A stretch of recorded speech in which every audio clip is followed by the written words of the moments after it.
Welcome, everyone, to another episode of the Michele Tafoya podcast. The LGBTQ RSTUVW alphabet soup mafia has been basically a group that has hijacked what was once the gay rights movement. Today, we talk to a gay civil rights attorney about his perspective on what the hell is going on and who hijacked his movement. That's next. Welcome to the Michele Tafoya podcast.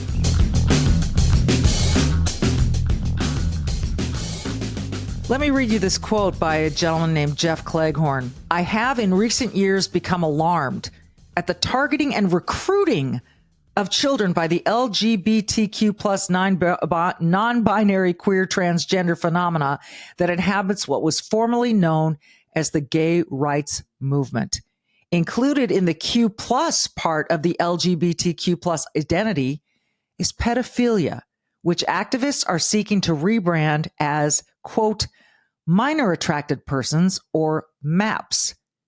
Pedophilia, like each of the other quote unquote identities inside the LGBTQ plus gender world, even has its own flag. So when you redefine sexual orientation from sexuality based on sex to an identity based on gender, this completely changes its meaning. Important words from an important man. He is a gay civil rights attorney. His background is so interesting. He served in the armed forces. He served on the board of Lambda Legal, worked on the gay movement from 97 to 2003, on the legal staff of Service Members Legal Defense Network, just on and on. President of the Stonewall Bar Association of Georgia, has served on the boards of Georgia Equality and Aid Atlanta. What better person to have talk to us about what is going on, how we've gone from gay rights activism to this world where there are hundreds of genders, it seems, and each one of them needs protection, needs legislation, needs rights, needs, and the seemingly this obsession with wanting children involved. And wanting to take children and convince them that maybe they need surgery, maybe they need medical coverage, maybe they need more than just, counseling or talking it through. They need to be changed. All of this is disrupting a lot of lives. Parents' rights are being abused, I think, and overlooked in all of this. And so Jeff Cleghorn, just an amazing man, is going to talk to us about that. But first, I've got to tell you about the biggest summer secret to a great complexion. It's a lot more than just drinking your water, putting on your SPF. It's having great skincare products. And I get mine from Genucel. And that's Genucel. So there's sun, there's humidity, there's dehydrated skin covered in dark spots, puffy bags under the eyes. They're a problem for all of us, but thankfully Genucel has the perfect answer. Introducing Genucel's beautifully curated Summer Essentials package. It's a limited edition package including Genucel's one-of-a-kind Ultra Retinol Super Moisturizer. Now, that uses a powerful plant extract alternative to retinol, so there's no harsh effects, no danger of using it in the sun. It's perfectly safe to use in the sun. Plus, you'll get Genucel's classic skincare therapy for under-eye bags and puffiness. And one of my favorites, the concentrated vitamin C serum to nourish your skin for a visibly clear complexion with a glow that'll get you compliments all summer long. Go to Genucel.com/Michele right now to get your Genucel Summer Essentials package. And just for the summer, every subscription order includes a customized summer spa gift box absolutely free. Order now, and every summer package includes Genucel's immediate effects, also free. And with its immediate effects, see results guaranteed in 12 hours or less, or your money back. Don't wait. Genucel.com/Michele, Genucel.com/Michele with one L, Genucel.com/Michele. Up next, Jeff Cleghorn, a very important voice on what has happened to the gay rights movement and how it's been hijacked, he says. Well, Mr. Cleghorn has asked me to call him Jeff, and so I will do that. Jeff, thank you again so much for being here. I said to you just before we started recording that this topic, just when you think it's it's reached its peak heat. It continues to heat up. But as we're in the middle of Pride Month here, and we see some of these demonstrations, parades, things going on at sporting events, etc., and you see that there continues to be this notion that it's okay for kids to see grown men naked walking down the street handing out candy to them. What's your reaction, given how much you fought for gay rights in your life? Well, I can assure you this is not what we were fighting for back in the 90s and the 2000s when we were seeking recognition of the gay and lesbian soldiers serving in the military and their service to our country, when we were seeking access to marriage for same-sex couples, to share in the equal rights and responsibilities of citizenship, and recognizing our families under the law. We were fighting and working to be included in the American family, and we succeeded in that. We succeeded spectacularly. By the time the marriage equality decision came out from the Supreme Court in 2015, the Obergefell decision, followed a few years later by the Bostock decision from the Supreme Court, which granted access to Title VII protections in the workplace against workplace discrimination for not only gays and lesbians, but for transgenders as well. Mm-hmm. So we achieved literally everything that was on the so-called gay agenda. Mm-hmm. Back in the day, we said we did have a gay agenda, and it was life, liberty, and the pursuit of happiness. We were just wanting to show people that, we're here, we're different, we understand, but we're not a threat, and we're good people, good citizens, and we accomplished that. And then the last few years. Yeah, let's jump to that. The last few years have been, as a gay friend of mine told me, he feels like the movement's been hijacked. How do you see it? It has been hijacked. There are a lot of people like me who are kind of coming in from retirement to speak out about our concerns in the United States and Europe as well. I'm seeing increasingly voices online and in op-eds published hither and yon calling for gay men and lesbian women to take a look at what is being done in our name by an extremist element of the transgender community, an extremist element of, they have a string of alphabets, as you know, that's yes. often appropriately ridiculed as alphabetism, LGBTQ, etc. It's all nonsense. We didn't have that back when we were actually oppressed and working to gain equality. And now that oppression has become an identity. After we did change the country for the better, and I think most gay men and lesbian women agree with that. We're told now by these people who have taken over that we have a national emergency. The leader of the Human Rights Campaign recently testified before Congress that there's a national emergency facing lesbians and gays and transgenders, and it's just awful out there, she said before Congress. And we're scratching our head thinking, where is this coming from? I live in the middle of very rural, bright red evangelical Georgia with a husband. We have a wonderful life, wonderful neighbors, wonderful community, wonderful people. It's simply not true, the hysteria and hyperbole that they are doing. And how did it happen? Well, like a lot of things in America, this is happening in large part because of money. These organizations, because of money, and there's two prongs to it, I believe. These organizations are now being funded at levels that exceeded our wildest expectations back in the gay rights movement. We never had this kind of money coming from corporations. If you look at, for example, the Trevor Project, which is started off as a well-intentioned organization to provide on telephone suicide support to gay teenagers who might be suicidal and needed somebody to talk to. It was well-intentioned, but it has turned into this part of this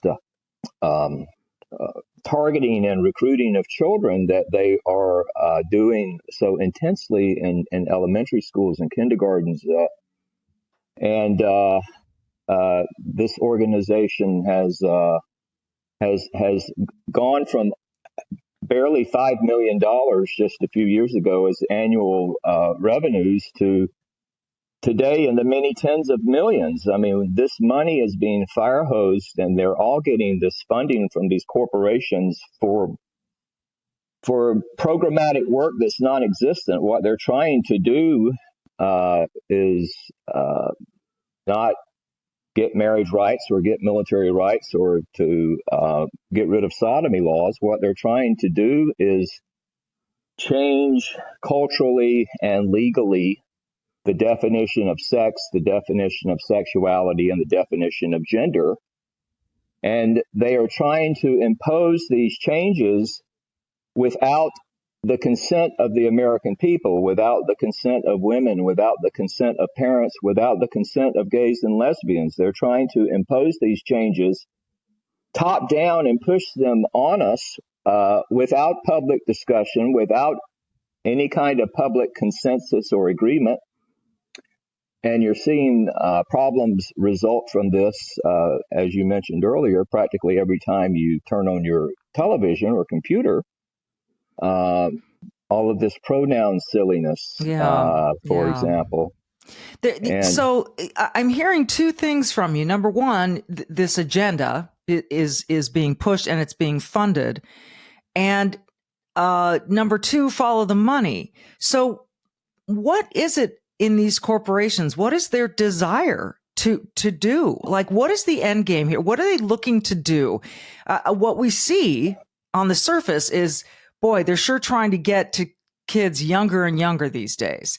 And we're hearing quote unquote psychologists or psychiatrists telling us that kids in the womb can know if they're transgender. Or that a little boy who unsnaps his onesie is trying to demonstrate that he prefers to be wearing a dress when he's 18 months old. I have a very hard time understanding that there's enough accepting that there's enough empirical data to support this. I think this is all nonsense. But why would corporations want to fund this kind of thing? Or are they just throwing money at something in the name of diversity, equity, and inclusion, and it's being spent in ways that they don't even know about? Well, I'm not sure about whether they're aware or whether they even care, frankly, about what you and I are talking about right now. They are giving the money because of internal pressures from their employee groups. The Human Rights Campaign, the organization that just testified falsely in front of Congress that there is a first ever national emergency, first ever for gay people in America, is now, according to these people. The Human Rights Campaign has a workplace equality index that they grade corporations and big businesses and companies on how they treat their LGBTQ employees and what policies they have in place. So these companies are anxious to get high scores on this workplace equality index. It helps them with their ESG scores from investors who are looking for, this woke investing type of model. So that's part of the money issue. And the other part that I alluded to a moment ago is coming from big pharma, is coming from hospitals who are opening up children's clinics and making wide profit margins off of doing sex change procedures, sex change surgeries on children. It's coming from a few extremely wealthy transsexual, transgender billionaire donors who are funding these gender clinics. 10, 15 years ago, there were practically no gender clinics in the United States, maybe a couple. Now they're everywhere. What's going on? Money. Follow the money. There's a lot of profit being made if these children are turned into transgenders as children. If they put them on puberty blockers, they're not temporary. Almost every case of a child put on puberty blockers results in the child proceeding to cross-sex hormones. Almost every case, we know this. And thereafter, oftentimes, they go on to have surgeries. These are life-altering. They are irreparable. and they are causing harm. We know this because on Reddit, there's a subgroup that last time I checked has more than 48,000 members of a detransitioner subgroup on Reddit. You can go to it and look, your listeners can look and read for themselves some of the stories and questions and testimonials. It's the wild, wild west out there in terms of what they are doing to children, and it's disproportionately impacting gay and lesbian kids, as you can see in these stories on the detransitioners. Most of those are lesbians, self-identified, and gay men. And we know as well from the experience that the United Kingdom is going on with their scandal and their gender clinic. Tavistock is called. We now have data from Tavistock that most of the kids that went through their gender clinic were dealing with sexual orientation, homosexual issues. They had internalized homophobia, or they came from homophobic families, or things like this. We need, as the United Kingdom, Norway, Sweden, and Finland have done recently, we need to put the pause on this gender affirming care for children and take a long, cold, sober look at the data, the studies, figure out what it tells us and what it doesn't tell us. But these are experimental. The FDA has not approved any of these treatments to treat gender dysphoria for any age. It's guesswork. We're treating children like guinea pigs, and I think that we all need to become more alarmed. There's money that's driving it. There's people making money off of this, corrupt and greedy psychiatrists and plastic surgeons who you see some of their advertisements for their services on TikTok, and it's just the most obscene things. They're making money. They're happy. And, I've always heard that, follow the money. I hear that about so many issues these days, right? And yet there's this, I guess, naive Pollyanna side to me that wants to believe that medical professionals would never do this to children for the sake of money. But I'm hearing more and more that I'm dead wrong about that. And you're right, this is experimental. I don't understand also why parents don't hunker down and say, before you touch my kid medically, I'd like, some psychological attention, some counseling. Let's figure out what's really going on. You're talking about altering a teenager who's maybe not even old enough to drive yet, but you're going to, do a double mastectomy and before any long range counseling to get at the root of this issue. Now, I'm not denying that there are transgenders. I don't think you are either. But this focus on such young people and wanting to introduce all of this to young children, and then anyone that pushes back, you're called a homophobe, you're called a transphobe, you're called every phobe in the book, you're a bigot if you think that children ought to be protected. So I am with you that parents need to be more alarmed. And I'm so grateful that you're speaking up. Is this what we need more of in order to ring the alarm? Is people like you? How do we do this? How do we kind of throttle everyone and go, what are we doing here? Well, yes, and I think this is happening. I'm seeing and hearing more and more voices, and the more people speak out, the easier it becomes for them to speak out. And so people need to start having conversations. And you're right, it's a risk to do it. You look at J.K. Rowling, perhaps the most famous children's author in the world, arguably a extraordinarily wealthy woman. She gets death threats and rape threats just for simply saying that transgender people and activists need to understand that, notwithstanding what they are trying to accomplish, that women and girls in some circumstances need single sex spaces, and that sex is biological. I mean, these are simple statements of fact and common sense that if you say them today, you're treated as though there's something wrong with you. Yeah. And so this isn't what we did back when I was an activist. If somebody wanted me to come on television and talk about gay issues that made other people uncomfortable, whether it was the sodomy laws or whatever, I didn't call them names. I went on television and talked to them. I answered their questions. We had a conversation, a debate, a discussion.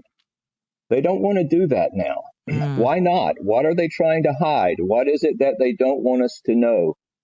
And using children as a way to help adult activists feel better about their psychiatric disorders, I'm not okay with that. Yeah. I think that when they started targeting and recruiting children, and that's exactly what's happening.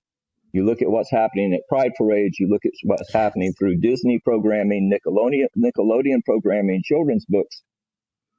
In the schools, some of those books are truly inappropriate, showing sexual behaviors that are just not appropriate for a child of that age. And I don't know why the LGBTQ people are not acknowledging that, there needs to be something done to make sure that those types of books are not made accessible to our kids. I mean, none of us want that. So, kids are kids for such a short period of time. I'm the mother of two. Mine went from being tiny little children to now being teenagers in what feels like the blink of an eye. And what I wanted so much for them when they were little was to see the beauty in the world, was to appreciate their innocence, was to, watch Winnie the Pooh and all of his friends and have this beautiful world that then you can slowly, as they grow, and you as the parent who knows the child better than anyone, you then figure out and watch and help them develop and understand, other parts of the world as the time comes and is appropriate. But to see toddlers at these drag shows, and these aren't ordinary drag shows. These are pretty explicit. These are pretty raunchy things. And parents bringing them in, I'm at a loss to understand what these parents are thinking. I had someone suggest to me, well, they're just parents who couldn't find a babysitter, so they drag the kids along with them. I don't know. But I'm unclear as to how the parents don't put their foot down more.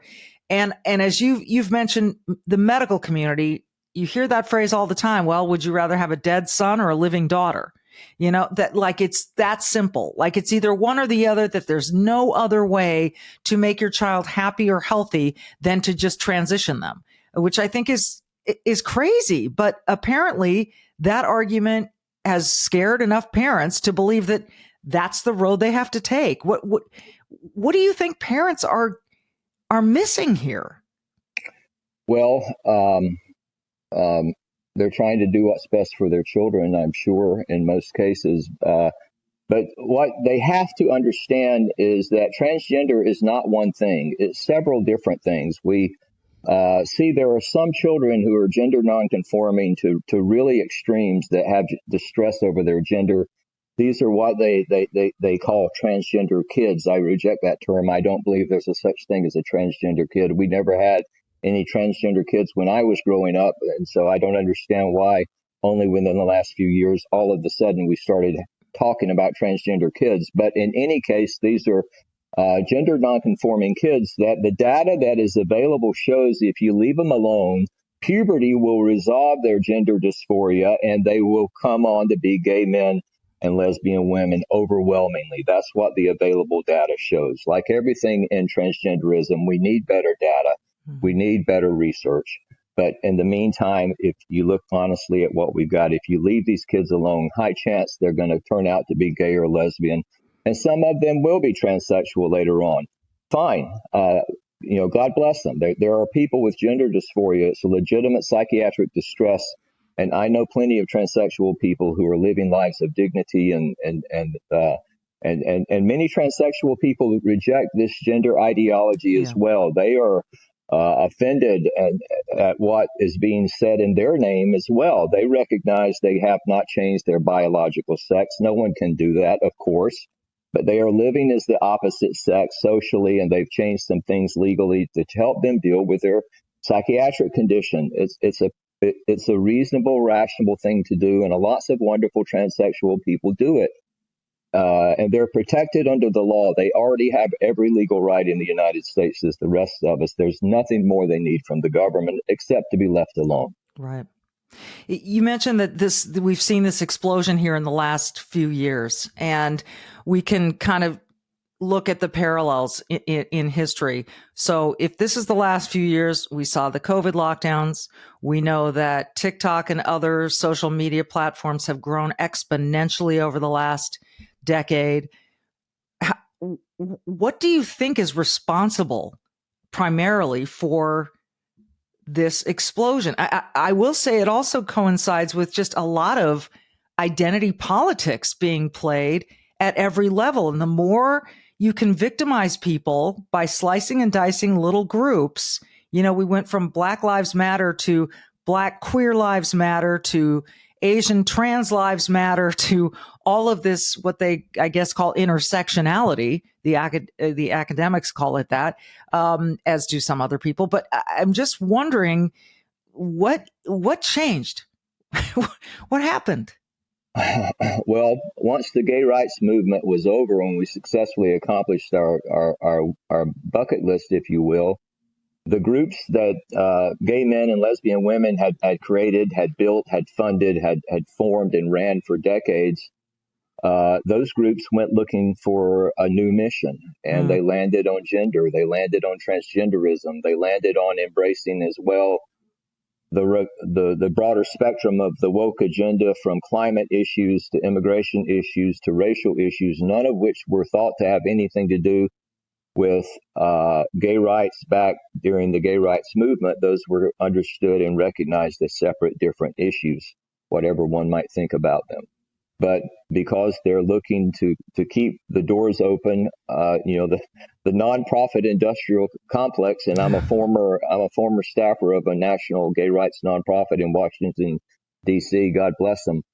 But with these corporations so enthusiastic about sending them so much money, they're looking for things to do, and so they're developing programmings and all of this pseudoscience on children.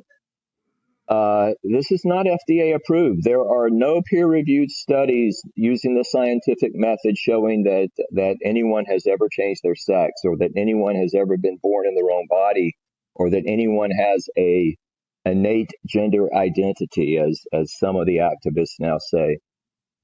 There's no data to back that up. And even with the absence of data, they're still pushing this with children. And we still have many of the major medical associations in the United States who endorse this, despite the lack of data, and despite what we all see is happening in Europe and throughout Europe, where they are putting the pause on gender affirming care, saying, no, there's other things going on here.